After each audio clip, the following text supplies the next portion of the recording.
स्वागत है आपका दृश्य न्यूज उत्तराखंड में। मैं आपके साथ संदीप पोईवाल। आज हम पहुंचे हैं रुड़की के मोहम्मदपुर में, जहां जो कि मोहम्मदपुर नगर निगम क्षेत्र में पड़ता है। और मोहम्मदपुर हम किस लिए पहुंचे हैं ये भी हम आपको दिखाते हैं, लेकिन उससे पहले हम आपको दिखाते हैं कि जिस मकान के अंदर हम खड़े हुए हैं उसका जो फर्श है वो आप देख सकते हैं कि कितना ये फर्श जो है टूटा हुआ है और क्यों ये फर्श टूटा हुआ है वो भी हम आपको बताएंगे। लेकिन उससे पहले हम ये पूरे मकान का आपको हाल दिखा देते हैं।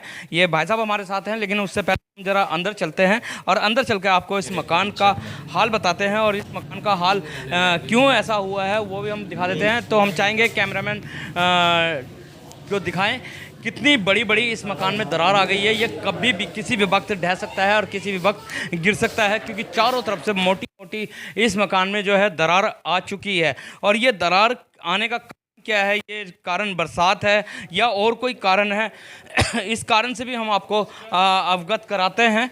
यहाँ पे हमारे साथ पार्षद साहब भी आ गए हैं। तो जानते हैं सबसे पहले जो घर की मुखिया हैं वो हमारे साथ हैं। इस मकान में जो दरार आई है क्या कारण है इस दरार आने का? भाई ये पानी की वजह से आई है। पानी की वजह से? पानी कहाँ से आ रहा है? ये बारिश का पानी आ रहा है या कौन? नहीं नहीं, टंकी का पानी से। टंकी का पानी से? तो टंकी के पानी से दरार आई है। आपका क्या कहना है भाई जी? टंकी के पानी से दरार आई जी। ये टंकी के पानी से दरार कैसे आ सकती है मकान में? ये लीक है, टंकी पूरा पाइप लीक है ये। हाँ, प्रेशर की वजह से जितना पानी लीक हो रहा है ये सब दीवारों में आ रहा है नीचे। तो पार्षद साहब भी हमारे साथ हैं यहाँ पे मौजूद। पार्षद साहब से भी जान लेते हैं। पार्षद साहब भी यहाँ पे हम आए हैं मोहम्मदपुर में और बहुत सारे मकान हम ऐसे देख रहे हैं कि काफ़ी अच्छी क्षतिग्रस्त नज़र आ रहे हैं। तो ये टंकी के पानी बता रहे हैं लोग, क्या टंकी के पानी से इतने नुकसान हो सकता है? तो कैसे हो सकता है? सबसे पहले मैं आपका धन्यवाद करता हूँ। ये सबसे बड़ी लापरवाही है पेयजल के अधिकारियों की। जब यहाँ पाइपलाइन डाली गई तो यहाँ कोई मौके पे होना चाहिए। कहाँ आप चैम्बर बना रहे हो, कहाँ वो लीकेज है, कहाँ क्या है, आप बिना लाइन चेक करे आप पानी चला रहे हो 6 महीने से। वो ज़मीन के अंदर अंदर पानी जा रहा। ज़मीन के अंदर पानी जाने से जितने आसपास के मकान हैं वो सब इस तरह से क्षतिग्रस्त हुए। आपने देख लिया होगा यहाँ कितनी बड़ी दरार है। क्या इनका बजट है ऐसा कि दोबारा मकान बना लेंगे अपना? ये गरीब लोग हैं, गरीब आदमी हैं। कितनी कमाई है इनकी? इनके खाने का किस तरह खर्चा चल रहा है इनको पता है? ये बिल्कुल लापरवाही है। और मैं तो ये कहूँगा कि जो इनके मकानों का नुकसान हुआ है इनके भरपाई हो, इनका मुआवजा मिलना चाहिए इन सब लोगों को। और ये जितने लोग हैं वो आके मौके पे आएँ और उनको देखें कि कहाँ लीकेज है, क्या है, और इस तरह की ये घटना दोबारा ना हो। साहब, जैसे आपने बताया कि पिछले 6 महीने से ये पानी चला रखा है बिना चेकिंग करे हुए, तो आपने इसको लेके अधिकारियों से शिकायत की है? एक बात बताइए, जब ऊपर सड़क है, सीसी बनी हुई है, पानी बाहर नहीं आया, जब ये दरार पड़ी तभी तो पता चला कि ये दिक्कत क्या है। जैसे ये 3 दिन पहले पता चला कि इस तरह के मकानों में दरार आ रही है तो हमने तुरंत उनको अवगत कराया कि ऐसे ऐसे मकानों में दरार आ चुकी है। तो उन्होंने अपने कर्मचारी भेजे और भेज के उनको खुदवाया तो वहाँ लीकेज मिला।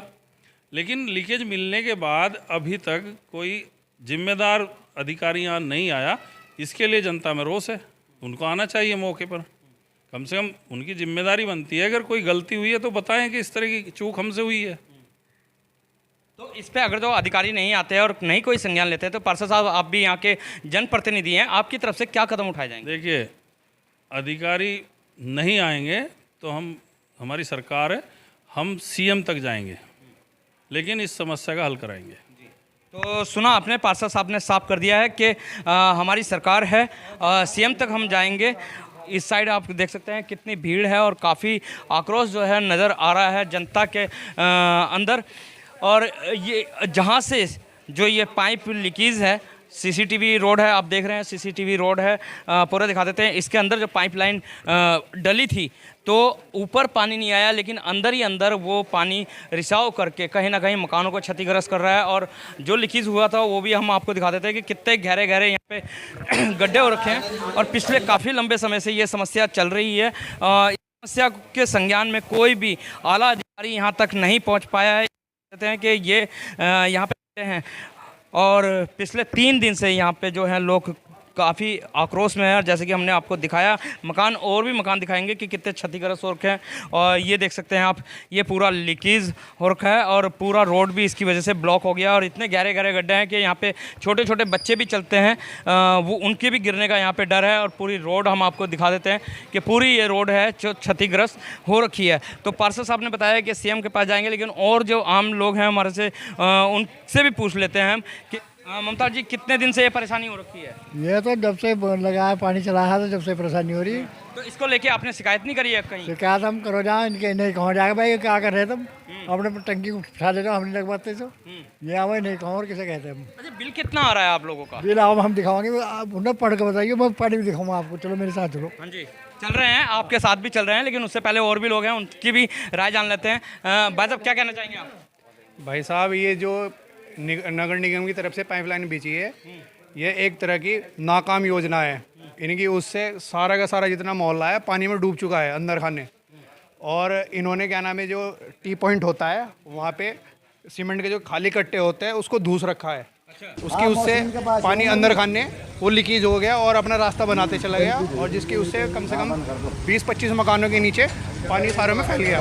और उनकी उससे क्या नाम है, दीवारों में दरारें आ गई है, पत्थर बैठ गए हैं। और एक मतलब जनता के अंदर इतना आक्रोश आ गया है कि अगर प्रशासन ही आ जाए उनके साथ बहस नहस हो जाए। तो ये दिखा देते हैं कि सिविल लाइन के बिल्कुल साथ से ये मकान है, और ये मकान अभी बन ही रहा है नया, लेकिन इसमें भी काफ़ी ज़्यादा दरारें आ चुकी है। पूरा अंदर तक हमने देखा है कि काफ़ी अंदर से पानी ने इस मकान को ख़त्म कर दिया है। और ये कुछ हाथ में लिए बैठे हैं। भाई साहब, क्या है ये जो आपने हाथ में लिया? साहब, ये जो इन्होंने लाइन बिछाई है उसका ये एक पीस है सर, ये इसका जॉइंट है। और 1 फुट के पीस में 3 जॉइंट आप देख रहे होगे, आपको नज़र आ रहे होगे, जूम भाई से 3 जॉइंट है 1 फुट के अंदर। कैसे मतलब काम करने का तरीका देखो इनका, कोई प्रोसेस नहीं है काम करने का, कोई यहाँ पे कोई जिम्मेदार व्यक्ति नहीं खड़ा होता, आम मजदूर बुला के आम मजदूरों से काम कराया जाता है। तो ये आप देख सकते हैं, ये वाकई एक बहुत गंभीर विषय है कि 1 फुट के पाइप में कम से कम 3 से 4 जॉइंट ये लग रहे हैं। और ये जॉइंट कहीं ना कहीं खुले हैं। और ये भी बताया गया है कि सीमेंट के कट्टे को इसमें लगाया गया था, ना इसमें इसके अंदर घुसेड़ दिए गए। यहाँ पे हमारा जॉइंट आना था, यहाँ पे आनी थी रबड़ की कैप और फिर लोहे की कैप, इसमें बोल्ट कसे जाने थे। फिर वो बोल्ट वगैरह कुछ नहीं, इसमें सिर्फ आम जो सीमेंट के कट्टे बचे हुए हैं वो कट्टे इसमें घुसेड़ रखे थे, उसकी वजह से पानी लीक हुआ सब जी। तो इसकी वजह से ये मकान भी क्षतिग्रस्त हो रहे हैं। मकान तो बुरी तरह से क्षतिग्रस्त है, आपने स्थिति देख ही ली होगी, अंदर जाके बहुत ज़्यादा क्रैक आ रखी है। कुछ मकानों की स्थिति तो यह है कि वो आज या कल में अगर और भी ज़्यादा क्रैक्स बढ़ सकती है। पानी तो हमने बंद करवा दिया है अभी जी। अरे चलिए, पानी चल रहा है एक तरफ और बोलते हैं जैसे सोने में सुहागा कि बरसात भी है, तो ऐसे में क्या मान रहे हैं कि और ज़्यादा नुकसान होने की यहाँ पे संभावना है? ज़रूर, बिल्कुल, यहाँ पे नुकसान तो बढ़ेगा ही बढ़ेगा। और इसको मतलब लिमिटेड टाइम के साथ इसको रिपेयर कराना पड़ेगा। नहीं, ये नहीं है कि इसको खुदवा के डाल दिया और फिर और जो शेष मकान जो बचे हुए हैं उनको भी खतरा पैदा हो जाएगा उससे। तो अगर इसको लिमिटेड टाइम के अंदर तेज़ी से काम कराना पड़ेगा। अच्छा, जब से ये शिकायत हुई है, जब से ये पानी भर रहा है और आप लोगों को पता लगा है, आपने शिकायत करी है, तो कोई आला अधिकारी पहुँचे यहाँ पे? भाई साहब, जेई साहब तो यहाँ पे आए नहीं, जेई सबसे निचला अधिकारी होता है, उससे नीचे तो सब वर्कर ही। यही कौन है यहाँ पे? जेई यहाँ पे क्या नाम, संतोष कुमार जी जेई है, उनसे संपर्क भी साधा है। और ये दिखा दो, ये आज ज्ञापन दिया है डीएम साहब को, इसके वजह से इसमें जितने भी हमारी शिकायतें सारी लिख दी हमने। कोई भी अधिकारी आने के लिए तैयार नहीं है। यहाँ पर सड़कें यहाँ टूट चुकी हैं, घरों में दरार आ चुकी हैं। और तो और ये तो कच्चा है, एक जगह जो है ना आपका सीमेंटेड बना रखा है इन्होंने, उसके अंदर से भी पानी निकल रहा है। मैं उसके आपको वीडियो भी दे दूँगा। मतलब ये इनकी हालत है काम के, जो इन्होंने काम किया हुआ है। तो अभी जैसे आपने डीएम साहब को ज्ञापन दिया है, डीएम साहब का क्या कहना है इसमें, क्या आश्वासन मिला है? बस आश्वासन तो यही कि भाई देखेंगे, भेजेंगे अधिकारियों को, यही कहा गया है। इसके अलावा कितना टाइम हुआ इस ज्ञापन को दिए? ये तो आज ही दिया है हमने, ये आज दोपहर में ही दिया है जी। उसके बाद गए थे वहाँ पर, उन्होंने जो है कह दिया, उन्होंने कह दिया कि भाई इसके बारे में कार्रवाई करेंगे हम जी। तो ज्ञापन दे दिया गया है डीएम साहब को, और डीएम साहब ने इनको आश्वासन दिया है कि इसमें उचित कार्रवाई की जाएगी। लेकिन इसी के साथ ही ये हमने आपको गड्ढे दिखा दिए और पब्लिक भी दिखा दिया और कितना आक्रोश है ये भी दिखा दिया। लेकिन उन मकानों को भी हम दिखाते हैं जो इस पानी की वजह से क्षतिग्रस्त हैं। तो घर के अंदर हम आ चुके हैं। हम चाहेंगे अपने साथी कैमरामैन नीटू से कि नीटू दिखाएं ये जो मकान की दीवारें आप देख रहे हैं कितनी ज़्यादा दरारें आ चुकी है, और इतनी दरारों में कहीं ना कहीं खतरा रहता है इन घर के जो लोग हैं। दरारें आ चुकी हैं मकान में कि कभी भी ये जो है क्षतिग्रस्त हो सकता है, और ऐसे में जो स्वामी हैं या घर के रहने वाले हैं वो कहाँ जाएं और कहाँ। मकान है कितने साल पुराना है आपका? ये तो अभी बनाया 2-3 साल पहले बनाया था ऊपर मकान ये जी। हाँ जी। तो उससे पहले समस्या आई थी ये दरारों वगैरह की या अभी आई है? ना अभी आई है। अभी किस कारण, क्या कारण मानते हैं आप? इसी कारण है ये पाइप लाइन के वजह था जी। तो अभी क्या चाह रहे हैं आप, जो अधिकारी हैं या शासन प्रशासन है, क्या चाह रहे हैं कि आपके मकान में जैसे क्षतिग्रस्त हुआ है तो? जी इसका कुछ चाह रहे हैं जब बता क्या अगर गरीब आदमी है जब हम एक फिर तो बनाना भारी हो, मजदूर आदमी है। तो गरीब आदमी है, मजदूर आदमी है, दोबारा से बनाना मुश्किल है मकान को। ऐसे में ये इन लोगों की पीड़ा ये है कि हम जाएं तो जाएं कहाँ और गुहार लगाए तो लगाए किससे। इसी के साथ हम और भी मकान दिखाते हैं आपको। इस मकान में आप देख सकते हैं कि कितने मजबूर लोग रहते होंगे कि इसमें अभी तक प्लास्टर भी नहीं हुआ, लेकिन इस मकान में हम आपको दिखा देते हैं। थोड़ा सा चाहेंगे कैमरामैन को कि आगे आएँ और ये दिखाएँ। ये इस कारण से बिल्कुल मिली हुई दीवार थी, लेकिन इसमें इतनी दरार आ चुकी है कि ये टेढ़ा मकान हो चुका है। यानी कि कहीं ना कहीं बहुत बड़ा खतरा मंडरा रहा है वार्ड नंबर 13 के अंदर, कि जो कि नगर निगम होता है उसे महानगर भी बोला जाता है, लेकिन महानगर के वार्ड नंबर 13 की वो हालत हो गई है कि जो एक पिछड़ा गाँव होता है उससे भी पिछड़ी हालत हो गई है, और सिर्फ पेयजल योजना की वजह से ये हालत हुई है। क्योंकि आपने सुना है बाहर भी कि पाइपलाइन बिछाई गई थी, उसमें जो ज्वाइंट होने थे रबड़ वाल से और लोहे की वाल से, लेकिन उसमें सीमेंट के कट्टे लगाए गए थे। इसी कारण से पानी अंदर ही अंदर धरती के अंदर गया और मकानों को नाश किया। आप ये देख सकते हैं कि कितनी लंबी चौड़ी ये दरारें हैं, कितनी लंबी ये चौड़ी दरारें हैं। और ये हम अंदर भी आके आपको दिखा रहे हैं कि पूरा ये जो मकान मिले हुए हैं, लेकिन दरारें इतनी हो गई है कि उससे अलग हो गए हैं। और ये पूरा अंदर तक का आप देख सकते हैं, और इस घर में छोटे छोटे बच्चे भी हमें नज़र आ रहे हैं, लेकिन ये फिर भी इस क्षतिग्रस्त मकान में रहने को मजबूर है। और आगे आगे आने वाला जो टाइम है वो बरसातों का भी टाइम है, और बरसात के टाइम में और ज़्यादा कहीं ना कहीं ये क्षतिग्रस्त हो सकते हैं। तो ऐसे में इनकी जानों और माल का भी खतरा बना हुआ है। यहाँ पे हमारे साथ भाई, क्या नाम है आपका? तालिब है जी। ये मकान आप ही का ही है जी। कब से इसमें दरारें आई हैं? इसमें जब से पाइपलाइन ये चालू हुई है, जब से दरार आ रही है जी। कब, कितने दिन हो गए पाइपलाइन चालू हुए? ये तो हो गए 2-3 महीने हो गए जी। 2-3 महीने हो गए जी। तो इसके लिए आपने शिकायत नहीं करी किसी से? बस शिकायत क्या, पार्षद जी खड़े हैं, ये सब भाई कर रहे हैं। अब जब पहले तो पता नहीं चला, क्योंकि आरसीसी बहुत ज़्यादा मोटी है ये, तो अब इसमें पानी बाहर आ रहा है। अब उधर से भी बैठने लगे मकान और इधर भी दरार आने लगी, तो अब शिकायत करिए। तो ये पेयजल की जो लापरवाही है वो खाली मेहमदपुर में ही नहीं देखने को मिली है, और भी जगह हमने आपको दिखाई थी। वार्ड नंबर 4 खंजरपुर में भी ये समस्या हमने आपको दिखाई थी, और पूरे लोग हमारे साथ इकट्ठे हैं। क्या कहना चाहेंगे भाई साहब इस पेयजल की लापरवाही पे? टोटली भ्रष्टाचार है, कमीशन बेसिस का खेल है। सिर्फ एस्टीमेट बनाया और जाके प्रशासन को दिखा दिया कि हमने काम कर लिया। ठेकेदार से लेके और ऊपर अधिकारी तक जो अप्रूव करते हैं वहाँ तक का पूरा गेम है। इसकी आरटीआई मांगी जाएगी, हाई कोर्ट में जनहित याचिका लगाई जाएगी, डीएम एसडीएम साहब नगर निगम तक हम जाएंगे, मुख्यमंत्री तक जाएंगे। जब भी अगर काम नहीं होगा तो हम सेंट्रल गवर्नमेंट तक जाएंगे। पूरे का पूरा भ्रष्टाचार का गेम है और कमीशन बेसिस का गेम है। कागजों में मामला दिखा दिया, काम हो गया, सीमेंट के कट्टे सूड़ सूड़ के। और आज ये मकान, अब ये इतना गरीब आदमी है कि अगर इसका मकान गिर गया तो ये दोबारा मकान भी बना नहीं पाएगा। इतना बुरा हाल हो चुका है, ये समझ लो पूरा वार्ड नंबर 13 एक तरह समंदर पे तैर रहा। यहाँ कभी भी बहुत बड़ा हादसा हो सकता है।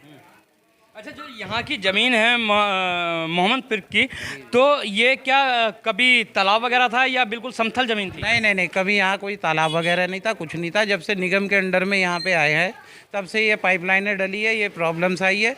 क्योंकि जो ठेकेदार काम करने वाले थे उन्हें, हमें ऐसा लगता है उन्हें पहले ही ये इंस्ट्रक्शंस थे कि आप जो है फटाफट निपटाओ और जो है एस्टीमेट बनाओ और अपना जाओ। ये पाइपलाइन डली है, कितनी गहराई में डली है? मेरे ख्याल से होगी ये 3 फीट 4 फीट की गहराई में होगी, 3-4 फीट की गहराई होगी। हाँ, यहाँ पे अगर जो पाइपलाइन दबाने के मानक देखे जाए तो 3-4 फीट पूरे किए हैं, लेकिन वहीं पे कहीं ना कहीं कमी छोड़ दी है पेयजल विभाग ने। क्योंकि अगर जो वाल होती है जो पानी को बंद करती है, जब ट्वेल चलता है पूरा प्रेशर से पानी आता है, उस वाल को रबड़ वाल और लोहे की वाल से बंद किया जाता है। लेकिन यहाँ पे पता लगा है कि सीमेंट के कट्टों से बंद किया गया। आरसीसी रोड मोटी होने के कारण पानी ऊपर आया नहीं है और अंदर ही अंदर मकानों को क्षतिग्रस्त करता है। तो इसके लिए यहाँ के लोगों ने पूरा जिम्मेदार है। जैसे कि लोग यहाँ पे बता रहे हैं कि पाइप लाइन की वजह से ये नुकसान हो रहा है, क्योंकि पहले तो यहाँ के लोग भी नहीं समझ पाए, लेकिन फिर बाद में इनको समझ में आया कि ये पाइप लाइन जो बिछी थी पेयजल योजना वालों की तरफ से, तो उनकी वजह से ऐसा हो रहा है। तो हम दुकान के अंदर आए हैं और इस दुकान का भी हम आपको दिखा रहे हैं कि ये दीवार भी कभी भी गिर सकती है, क्योंकि दोनों तरफ से लगभग 2 इंच ये दरारें आ चुकी हैं। और 2 इंच की दरारों का मतलब है कि पूरी दीवार जो है ये अलग हो चुकी है। और ये कभी भी छोटा सा भी कोई हादसा होता है तुरंत ये दीवार नीचे गिरेगी और इससे जान और माल का भी नुकसान है। भाई साहब कब आई है ये पहले तो जैसे ये बनी थी इसमें पानी चला, इसके बाद तो आनी शुरू हुई, लेकिन हम सोचे थे कि ऐसे ही आई है। लेकिन जब सड़क में पानी आना देखा कि हो गया तो सड़क भी फटने लगी, तब पता लगा कि फिर अब ये ज़्यादा बढ़ने लगी, क्योंकि पानी हो गया सड़क के अंदर। सड़क पे आपको पता लगा है कि पानी आ रहा है तो अधिकारियों को शिकायत करी आप? अधिकारियों को हमने पूरे महल्ले वालों ने शिकायत की, हमने क्या हमने भी पूरे मतलब सब कुछ फ़ोन करते रहे, लेकिन ये अधिकारी सुनते नहीं। अधिकारी तो कहते रहे बल्कि तुमने इतना पैसा थोड़ा लगा रखा है घरों में कि हम तुम्हारी सुनेंगे। अधिकारी तो ये कहते थे, यहाँ के अधिकारी तो सुनता ही नहीं कोई किसी की। मतलब हम तो पैसे से क्या मतलब है? जो आपने अधिकारी के लिए बताया है कि अधिकारी बोलता है कि इतने पैसे नहीं है, उसको मकान के पैसों से क्या मतलब? अधिकारी आके देखे ना कि भाई मतलब हम कह रहे हैं कि भाई 8-10 लाख रुपए का नुकसान हमारे घरों में या 20 लाख रुपए। कह रहे इतना घरों में पैसा थोड़ा लगता है, तुम्हारे घर में पैसा इतना लगा हुआ है कि हम आपको ठीक करा के देंगे। तो वो तो आने के लिए तैयार ही नहीं है यहाँ पे। किसे सुनाएंगे हम, किसे दिखाएंगे? तो यहाँ पे जो सबसे छोटा तबके का अधिकारी होता है जेई होता है, जेई तक भी नहीं आता। जेई तो आने का यहाँ नाम ही नहीं ले रहा है, देख ही नहीं रहा है यहाँ पे कौन मर रहा है कौन नहीं। गड्ढे 4 दिन से खुले पड़े हैं, बच्चा गिर गया तो मर गया कोई, तो कौन जिम्मेदार होगा? और ज़्यादा हादसा हो सकता है यहाँ पे। कोई उसकी वो मतलब आप अगर कोई गड्ढा खोदा है उसकी सेफ्टी के लिए भी तो कुछ करना होता है। उसकी सेफ्टी के लिए कुछ नहीं, बच्चा साइकिल चला रहा है या गिर गया उसके अंदर, वो कोई हादसा हो सकता है, कभी भी हो सकता है बड़ा हादसा। उसका जिम्मेदार कौन होगा फिर? ये भी देखने के लिए कोई आ रहा है कि भाई क्या है, भले 4 इंच का पाइप है उसके अंदर को वॉल लगनी चाहिए या कुछ ऐसा लगना चाहिए, उसके अंदर कट्टा सूट रहा है बंदा और कोई देख ही नहीं रहा है कि भाई कैसे 4 इंच का फोर्स जब पानी का नीचे चलेगा तो घर बैठेंगे या क्या होगा बताइए आप? घर तो बैठेंगे ही ना। वो वाकई बहुत बड़ी बात इन्होंने बोली है कि जब 4 इंच का पाइप नीचे प्रेशर से चलेगा और कट्टा लगाया हुआ है, क्योंकि बाल वगैरह है नहीं तो कट्टे से पानी लीकेज होगा और लीकेज होने के बाद वो घरों में ही भरेगा। और जेई से बोला गया तो जेई का कहना साफ है। लोगों ने जैसे कि बताया, भाई ने बताया अभी कि जेई बोल रहा है कि इतनी लागत का मकान नहीं है। तो और भी लोगों से हम बात करवाते हैं। तो जैसे कि सुना, दुकानदार भाई ने बताया है कि अगर तो बच्चे गिर जाते हैं तो कौन जिम्मेदार होगा, क्योंकि कहीं ना कहीं सेफ्टी का ध्यान रखना पड़ता है। यहाँ पे सेफ्टी का भी ध्यान नहीं रखा गया है। यहाँ पे कुछ और भी लोग हमारे साथ हैं, उनसे भी पूछ लेते हैं, और ख़ासतौर से युवा भी हैं। भाई क्या मान रहे हैं इस पूरे मामले को? भाई साहब ये पूरी की पूरी योजना जो है फेल हो चुकी। सबसे मेन होता है इसमें लाइन डालने के बाद टेस्टिंग करना। पूरे गांव में पूरे एरिया में मैंने कहीं पे कोई टेस्टिंग नहीं देखी। जगह जगह पे टी लगे हुए हैं, टी के अंदर एंड कैप होनी चाहिए। एंड कैप की जगह क्या लगा रखा है? सीमेंट के कट्टे। एक यहाँ पे हो गया, एक यहाँ पे हो गया, और बिल्कुल भी कोई इसकी सेफ्टी प्रिकॉशन नहीं है। खोल के भी ऐसे ही छोड़ के जा चुके हैं यहाँ पे। आप टेस्टिंग की बात कर रहे हैं तो अगर तो देखा जाए पेयजल का हमने और भी जगह कवरेज करी है। पेयजल हमारी जो अमृत गंगा जल वाले हैं वो बोल रहे हैं हमने टेस्टिंग करके और बना के पेयजल वालों को हैंड ओवर किया है, और आपको बोल रहे हैं टेस्टिंग नहीं हुई है। अगर यहाँ पे टेस्टिंग हुई है, इसकी कोई रिपोर्ट, कोई वीडियोग्राफी, कोई फोटोग्राफी, कुछ भी दिखा दो। टेस्टिंग होती है, इसमें 6-7 किलो का प्रेशर डाला जाता है और 3-4 घंटे के लिए होल्ड किया जाता है। कहीं पे अगर आपने इन्होंने प्रेशर डाला, ये सीमेंट के कट्टे लगे हुए हैं, कैसे प्रेशर डाला, कैसे टेस्टिंग करी है? अगर वो टेस्टिंग करेंगे वैसे ही फेल हो जाएगा, वो बनेगा ही नहीं प्रेशर इसमें। लाइन या तो इसको बंद कर दो, अगर चलानी है तो इसकी बाकायदा पूरी शुरू से आखिर तक पूरी टेस्टिंग कराएं।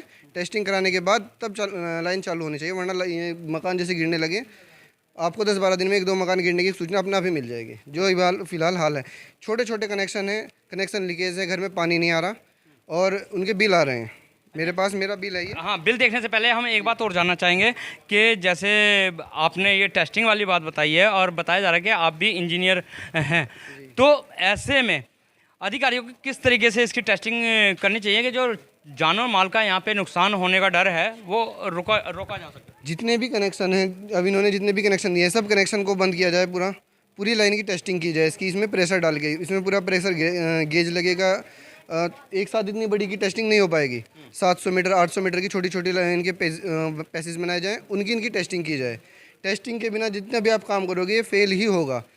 जो पाइपलाइन है इन्होंने जो जॉइंट किया है, एक एक फिट में लगभग 3-3 4-4 जॉइंट दिए हुए हैं। उसकी जगह आप इतना बड़ा एक पाइप लगा दो, 3-4 जॉइंट का क्या ज़रूरत पड़ रही है? वो सब फेल हो रहा है।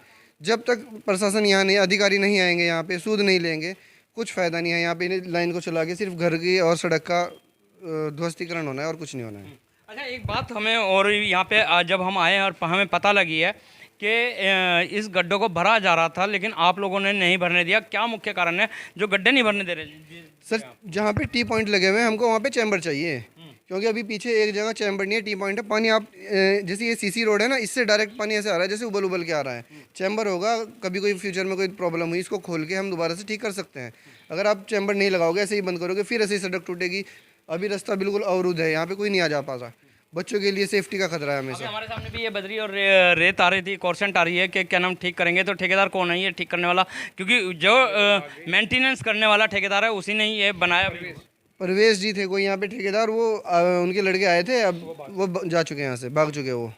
फिलहाल यहाँ पे कोई नहीं है सूद लेने वाला। बिल दिखा रहे थे, बिल का क्या? बिल का प्रोग्राम ये है कि हमारा 390 रुपये का बिल आया हुआ है। जब से ये टंकी लगी है तब से अब तक हमने 10 बार कंप्लेन कर चुके हैं उसकी, और उसमें एक बूंद पानी नहीं आता, सिर्फ बिल आता है। 2 महीने का बिल दिया हुआ है इसमें, ये 390 रुपये का। किस चीज़ का हम बिल पे करें जब हमारे पास पानी ही नहीं आया? तो पहले एक बार आके सूद ले, देखे कि पानी आ रहा है नहीं आ रहा है। कोई रीडिंग लेने वाला नहीं आता, कुछ नहीं आता, आए बिल दे के चलेगा। इसमें दिया हुआ है कि आप 20,000 लीटर पानी यूज़ करोगे इस रेट में, उसके बाद आपका 12 रुपये समथिंग पैसे पर 1000 लीटर का चार्ज है। लेकिन कोई आए रीडिंग ले, कैसे पता लगेगा हमने 20,000 यूज़ किया है कि 20 यूनिट भी यूज़ नहीं किया? जिस दिन से मीटर लगा था, तो लगवाए हुए हैं शायद, जिस दिन से मीटर लगा था और आज तक, जिस दिन से मीटर लगा था अब तक, उसमें जो रीडिंग थी वो एक सिंगल लीटर की रीडिंग भी आगे नहीं बढ़ी। तो इन्होंने बिल कैसे दे दिया? आप एक बार आके चेक तो करो कि इसमें पानी आ रहा है नहीं आ रहा है। कोई सूद लेने वाले, हम कंप्लेन करते हैं, जेई को कंप्लेन करते हैं, वो बोल देते हैं ये एई का नंबर है, आप एई से बात कीजिए। एई से कंप्लेन करते हैं कि आपके यहाँ लड़के आ जाएंगे। फिर 1-2 दिन 3 दिन 4 दिन 10 दिन से मैं करता हूँ लगातार कंप्लेन, कोई नहीं आने वाला, सूद लेने वाला कोई नहीं है यहाँ पे। तो सुनो आपने, ये भी वाकई बहुत एक गंभीर विषय है कि अगर जो हम शिकायत करते हैं तो यहाँ पे शिकायत लेने वाला भी कोई नहीं आता, और साथ ही लोगों को बेवकूफ़ समझ रखा है अधिकारियों ने। जबकि इनका कहना ये है कि 20,000 लीटर में इतना बिल आना चाहिए और मीटर लगने के बाद इतना, यानी कि कहीं ना कहीं जनता को पता है कि किस तरीके से मानक है, लेकिन अधिकारी फिर भी कहीं ना कहीं जनता का बेवकूफ़ बना रहे हैं। तो भाई साहब, आप क्या कहना चाहेंगे इस विषय में, बिल को लेकर खास तौर से? इसमें एक शब्द में मैं कहूँ तो अब यहाँ पे आक्रोश बढ़ता जा रहा है। हम जो मामला है इसमें पूरे गांव को इकट्ठा करके एक फैसला लेके या तो इस लाइन को बंद किया जाएगा, और अगर चलाया जाएगा तो इसमें हमारे साथ अधिकारियों को जी। तो सुना आपने कि आक्रोश बढ़ता जा रहा है, और अब दृष्टि न्यूज़ के माध्यम से हम भी इनके अधिकारियों से मिलने की कोशिश करेंगे। लेकिन जब तक के लिए दीजिए इजाज़त। जय हिंद, जय भारत, जय उत्तराखंड।